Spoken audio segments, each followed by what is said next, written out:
मैं कीर्ति परोहा कक्षा 12वीं के जीव विज्ञान की क्लास में आपका बहुत स्वागत करती हूँ।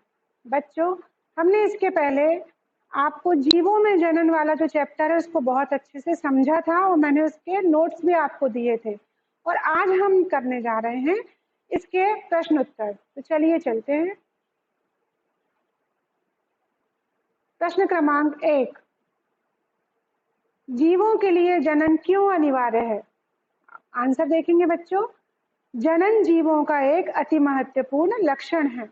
यह एक अति आवश्यक जैविक प्रक्रिया है जिसके द्वारा न सिर्फ जीवों की उत्तरजीविता में मदद मिलती है बल्कि इससे जीव जाति की निरंतरता भी बनी रहती है। प्राकृतिक मृत्यु, वयता व जीर्णता के कारण होने वाले जीव ह्रास यानी जीवों की कमी की जो पूर्ति है वो किसके द्वारा होती है? जनन द्वारा ही होती है। जनन से जीवों की संख्या बढ़ती है। जनन एक ऐसा माध्यम है जिसके द्वारा लाभदायक विभिन्नताएं एक पीढ़ी से दूसरी पीढ़ी तक स्थानांतरित होती हैं। अतः जनन जैव विकास में भी सहायक सिद्ध होता है। इन समस्त कारणों के आधार पर कहा जा सकता है कि जनन जीवों के लिए अनिवार्य है। अब प्रश्न क्रमांक 2 देखते हैं। प्रश्न 2, जनन की अच्छी विधि कौन सी है और क्यों? उत्तर, प्रायः लैंगिक जनन को जनन की श्रेष्ठ विधि माना गया है।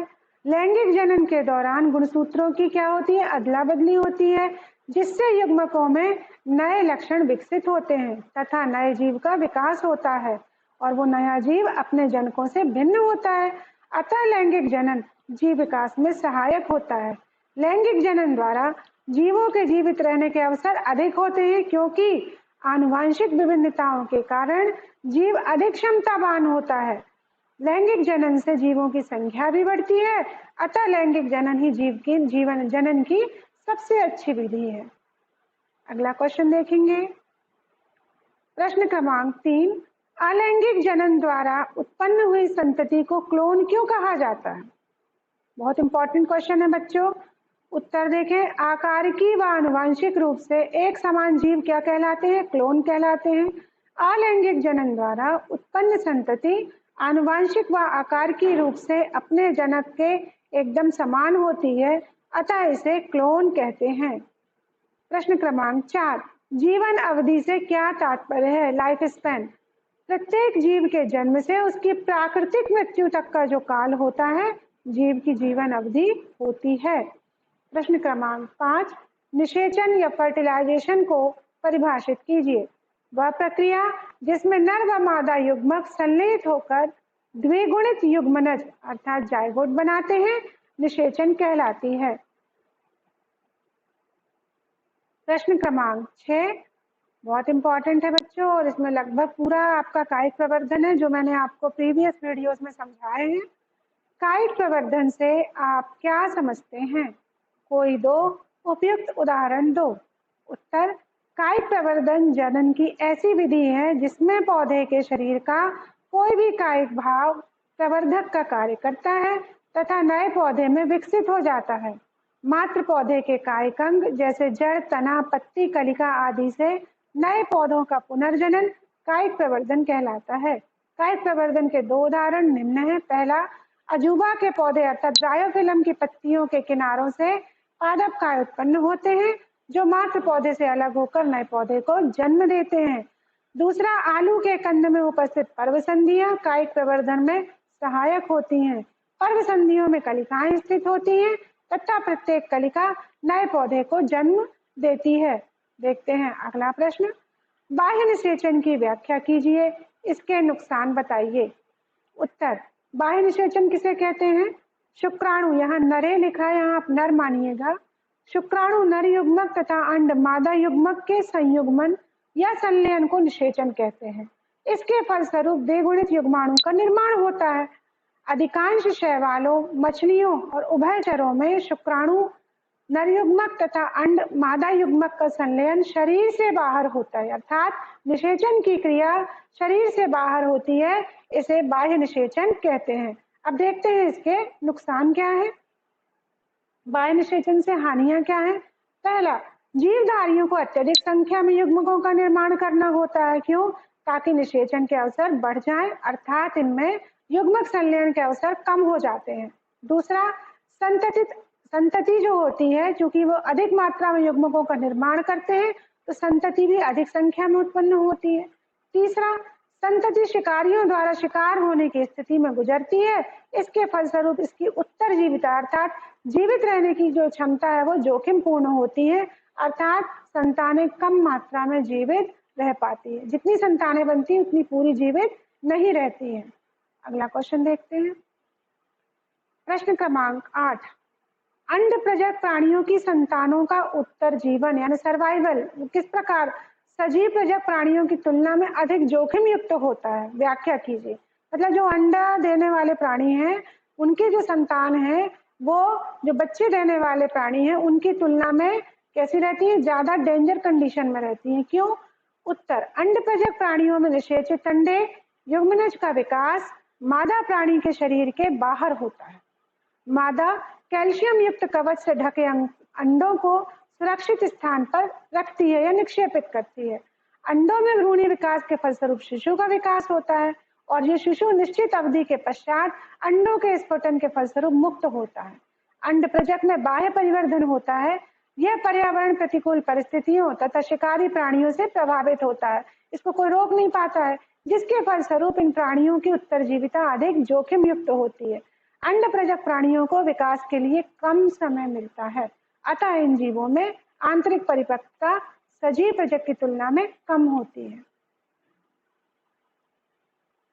जैसे मत्स्य, उभयचर, सरीसृप तथा पक्षी वर्ग के प्राणी जो होते हैं वो अंडप्रजक अर्थात ओविपेरस होते हैं, और जो सजीव प्रजक होते हैं जो जरायुज यानी प्लेसेंटा वाले होते हैं उनमें निषेचित अंडे युग्मनज का परिवर्धन मादा प्राणी के शरीर में होता है, इसे आंतरिक परिवर्धन कहते हैं। शिशु का विकास पूरा होने के पश्चात प्रसव द्वारा इनका जन्म होता है।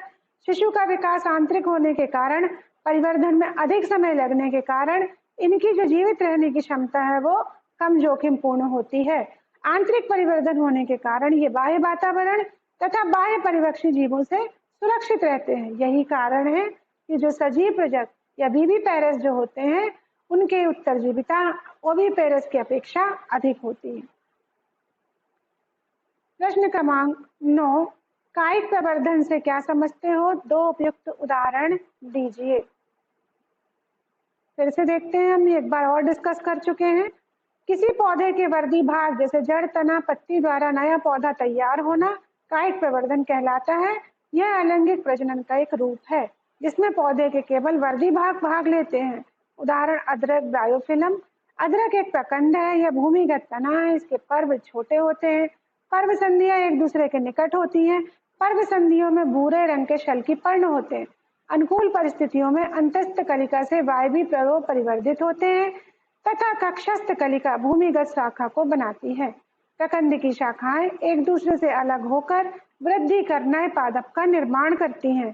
ब्रायोफिलम की पत्ती भी वर्धी प्रजनन या कायिक प्रवर्धन का अच्छा उदाहरण है। इस पत्ती पर उपस्थित अपस्थानिक कलिकाएं नए पौधों को जन्म देती हैं। नेक्स्ट क्वेश्चन देखेंगे बच्चों। जूस्पोर, जूस्पोर मालूम है आपको? अलैंगिक प्रजनन के दौरान बनते हैं चल बीजाणु तथा युग्मनज अर्थात जाइगोट जो लैंगिक प्रजनन के दौरान बनता है उसमें विभेद यानी अंतर स्पष्ट कीजिए। तो उत्तर देखेंगे हम, ये बहुत इंपॉर्टेंट है परीक्षा के इंपॉर्टेंट के हिसाब से, उसके हिसाब से भी ये जो है अंतर वाले क्वेश्चन बहुत इंपॉर्टेंट होते हैं। इसका आंसर है जूस्पोर अलैंगिक चल बीजाणु तथा युग्मनज के बीच विभेद। पहला अंतर देखें, जूस्पोर जो होता है अलैंगिक जनन से संबंधित रचना है, इसके विपरीत युग्मनज जो होता है वो लैंगिक जनन में पाया जाता है। दूसरा आंसर देखें, ये प्रायः आगुणित होते हैं और युग्मनज जो होते हैं वो द्विगुणित होते हैं, 2x होते हैं इनमें क्रोमोसोम संख्या। तीसरा, जूस्पोर में एक ही जनक के लक्षण होते हैं क्योंकि अलैंगिक इसमें दो पेरेंट नहीं मिल रहे हैं। युग्मनज में क्या होता है, नर व मादा युग्मकों के संलयन से बनता है, अतः इसमें दो जनकों के लक्षण पाए जाते हैं। चौथा, जूस्पोर चल होते हैं, सीलिया या कशाभिका पाए जाते हैं जो तैरने में मदद करते हैं। इसके विपरीत जो युग्मनज है वो अचल होते हैं यानी इमोटाइल होते हैं। ये डिस्क्रिप्टिव आंसर है जो आपके असाइनमेंट्स और उसमें आता है दीर्घ उत्तरीय प्रश्नों में। 5 नंबर के क्वेश्चन रहते हैं बच्चों। प्रश्न क्रमांक 11 व्याख्या कीजिए। किशोर चरण, प्रजनक चरण, जीर्णता चरण या जीर्णावस्था। पहले देखेंगे किशोर चरण। जब किसी बीज का अंकुरण होता है तो नवजात पौधे का निर्माण होता है। यह नवजात पौधा धीरे धीरे विकसित होकर वृद्धि करते हुए अपने विभिन्न कायिक भागों को बनाता है। ये सभी किशोर अवस्था के चरण होते हैं। किशोर या कायिक प्रावस्था के अंत होने पर जनन प्रावस्था का प्रारंभ होता है। ये तो पौधों के लिए और इसी प्रकार से जीव के लिए भी होता है। दूसरा है प्रजनन चरण अर्थात फर्टिलाइजेशन फेज। पौधों पर पुष्प लगने पर यह ज्ञात होता है कि अब वह प्रजनक चरण का प्रारंभ हो गया है। कुछ पौधों में एक विशेष ऋतु में पुष्प आते हैं तो अन्य में वर्ष पर्यंत पुष्प लगे होते हैं। कुछ पौधे अपने जीवन काल में केवल एक ही बार पुष्प उत्पन्न करते हैं। वार्षिक तथा द्विवार्षिक किस्मों में स्पष्टतः कायिक जनन तथा जीर्णता की प्रावस्थाओं को देखा जा सकता है। इस चरण में प्रजनन कार्य होता है। प्राणियों में भी मौसम और हार्मोन्स का प्रभाव पड़ता है, अर्थात पौधों में पुष्पों का आगमन चालू हो जाता है तो समझ लेते हैं रिप्रोडक्टिव फेज स्टार्ट हो गई है। तीसरा जीर्णता चरण या जीर्णावस्था। जैसे जैसे किसी जीव की आयु बढ़ती है वह वृद्धावस्था की ओर बढ़ता है। वृद्धावस्था के साथ साथ प्रजनन क्षमता समाप्त हो जाती है, उपापचयी क्रियाएं मंद हो जाती हैं। इसे जीर्णता चरण या जीर्णावस्था कहते हैं। अब हम ये क्वेश्चन आप लोग लिख लीजिएगा कॉपी में।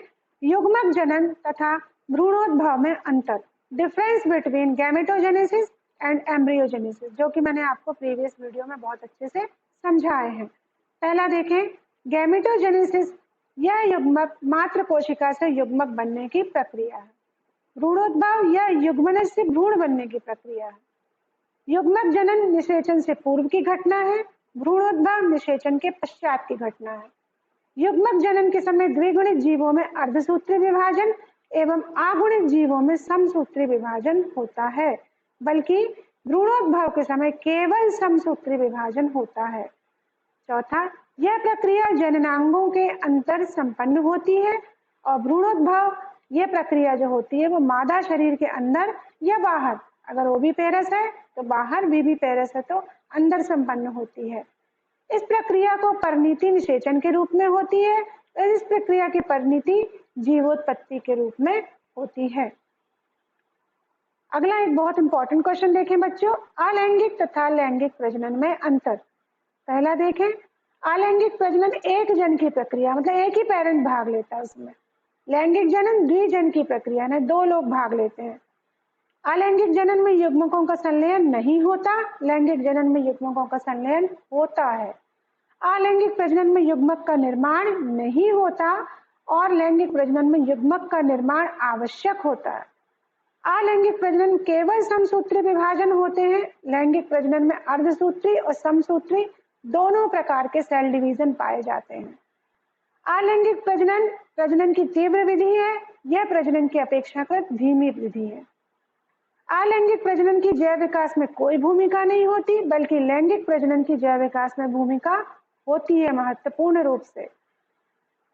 सातवां, अलैंगिक प्रजनन संतति आनुवांशिक रूप से पूरी जनक के समान क्लोन टाइप रहती है, और जबकि लैंगिक प्रजनन में संतति दोनों जनकों से आनुवांशिक रूप से विभिन्नताएं रखती है।